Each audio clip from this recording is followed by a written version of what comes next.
Assalamualaikum warahmatullahi wabarakatuh. Perkenalkan, kami dari kelompok 2 yang beranggota 5 orang. Yang pertama Ajeng Nawang Kinanti, yang kedua Dani Farul Ardiansah, yang ketiga Widya Purnamasari, yang keempat Welly Oscar, yang terakhir yang kelima yaitu Yahya Binar. Di sini kami akan mempresentasikan hasil kinerja kami.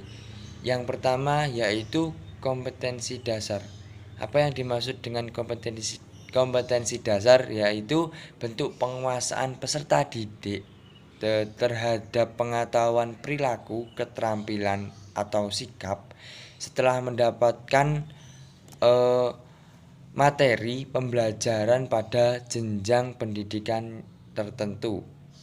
Kompetensi ini dikembangkan berdasarkan karakteristik peserta didik dan harus mengacu pada kompetensi inti yang telah dirumuskan. Selanjutnya akan dibacakan atau dijelaskan oleh Mbak Yahya Binar. Perkenalkan, nama saya Yahya Binar Uncayaini dengan NIM 203200128. Di sini saya akan menjelaskan mengenai tujuan pembelajaran. Tujuan pembelajaran yang pertama adalah setelah melihat video pembelajaran tentang bunyi, siswa dapat menjelaskan sifat-sifat bunyi merambat dengan lengkap. Yang kedua adalah setelah melihat video pembelajaran tentang bunyi, siswa dapat merangkum materi tentang sifat-sifat bunyi merambat dengan sistematis. Jadi, tujuan pembelajaran ini adalah siswa diharapkan mampu untuk menjelaskan sifat-sifat bunyi merambat, dan siswa juga diharapkan mampu untuk merangkum materi tentang sifat-sifat bunyi merambat. Sekian, terima kasih. Selanjutnya yaitu penjelasan mengenai langkah-langkah kegiatan pembelajaran, di mana langkah-langkah kegiatan pembelajaran dibagi menjadi 3, yaitu pendahuluan, kegiatan inti, dan yang terakhir yaitu penutup. Saya akan menjelaskan satu persatu dari ketiga hal tersebut. Yang pertama pendahuluan, di mana pendahuluan tersebut dimulai dari guru memberikan salam pembuka melalui grup WhatsApp. Kemudian, guru mengajak siswa untuk berdoa bersama. Kemudian, guru mengecek kehadiran dan kesehatan siswa. Yang keempat, guru mengingatkan siswa agar mempersiapkan alat tulis untuk mengikuti pembelajaran. Yang kelima, guru menyampaikan tujuan pembelajaran. Yang keenam, guru memotivasi siswa bagaimana manfaat mempelajari bunyi. Kemudian kita masuk dalam kegiatan inti, di mana kegiatan inti ini ada 5 tahap. Yang pertama, guru mengirimkan video tentang bunyi untuk disimak dan dicermati oleh siswa. Yang kedua, guru memberikan ulasan terkait video dan merangsang siswa untuk bertanya. Yang ketiga, guru memadu siswa mengumpulkan data melalui buku dan video pembelajaran. Yang keempat, guru membimbing siswa agar dapat menghubungkan informasi yang menarik untuk disimpulkan. Yang kelima, guru memadu siswa untuk menyelesaikan rangkuman yang dikumpulkan di pertemuan selanjutnya. Kemudian yang terakhir yaitu penutup, di mana ada 6 tahap dalam penutup ini. Yang pertama, guru memberikan soal evaluasi. Yang kedua, guru dan siswa merefleksikan kegiatan pembelajaran yang telah dilakukan. Yang ketiga, guru memberikan penguatan dan penyimpulan materi. Yang keempat, guru memberikan tugas baca materi berikutnya. Yang kelima, guru menutup pembelajaran dengan doa. Yang keenam, guru mengucapkan salam. Perkenalkan, nama saya Welly Oscar Hendrawan dengan nomor NIM 203200124. Di sini saya akan menjelaskan media pembelajaran yang digunakan oleh kelompok kami yang berkaitan tentang materi bunyi merambat. Oke, jadi media yang digunakan dalam pembelajaran oleh kelompok kami yang berkaitan tentang materi bunyi ini yaitu dengan menggunakan media video visual. Jadi, media video visual itu sendiri adalah di mana alat berupa media yang mampu merangsang indera penglihatan dan indera pendengaran peserta didik secara bersama-sama, karena media video visual ini mempunyai unsur suara dan unsur gambar, baik itu gambar yang bergerak maupun yang tidak bergerak. Jadi media yang kelompok kami gunakan yakni media video visual ini manfaatnya bagi siswa maupun guru dalam mengajar, yaitu berperan sebagai sarana proses belajar menjadi lebih mudah dalam memahami objek, peristiwa, ataupun materi yang dibutuhkan dalam pembelajaran. Berfungsi untuk mengarahkan perhatian peserta didik untuk berkonsentrasi kepada isi pelajaran, mendukung pelaksanaan proses pembelajaran untuk mencapai tujuan pembelajaran, dan bermanfaat dalam menyampaikan materi yang lebih jelas. Metode pengajaran lebih variatif, tidak semata-mata komunikasi verbal melalui penuntunan pendidik.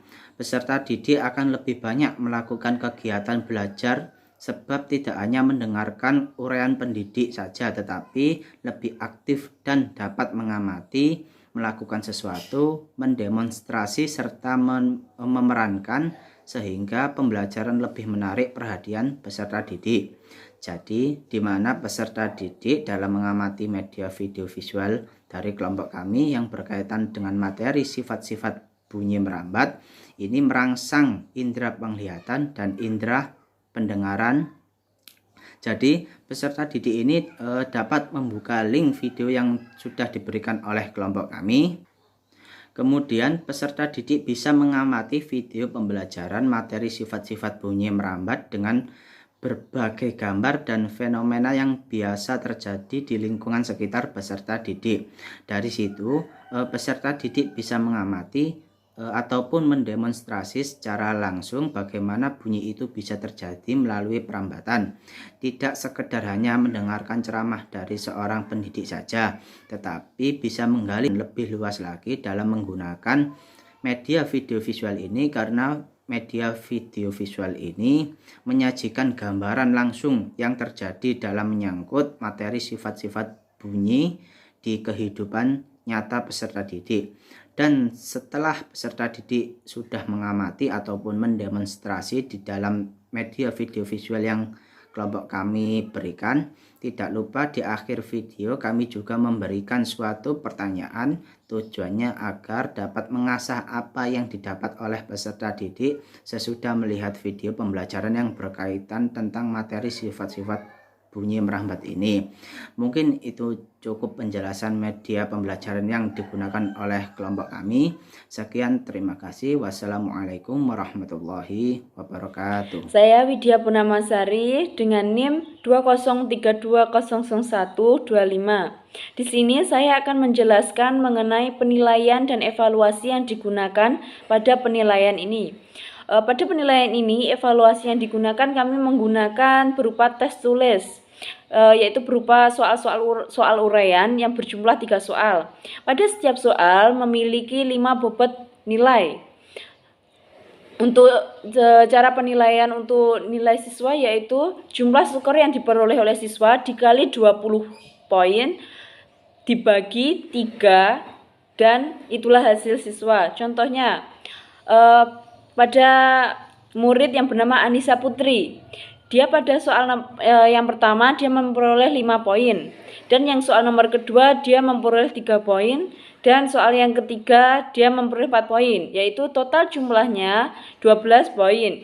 12 poin tersebut dikalikan 20 dan dibagi 3, dan hasil nilai Anissa Putri tersebut yaitu 80.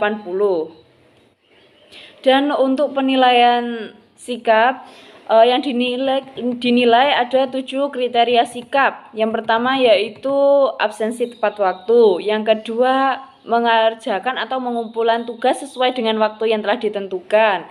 Yang ketiga, berusaha mengetahui pelajaran dengan cara membaca buku atau bertanya kepada guru. Yang keempat, tidak disiplin dalam mengikuti proses pembelajaran. Yang kelima, menyontek hasil kerja individu temannya.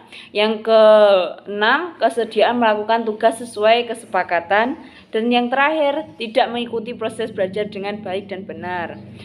Untuk pemberian skor untuk pernyataan yang bernilai positif, yaitu ya untuk 2 poin, tidak untuk 1 poin. Sedangkan untuk pernyataan yang bersifat negatif, tidak bernilai 2 dan ya bernilai 1 poin.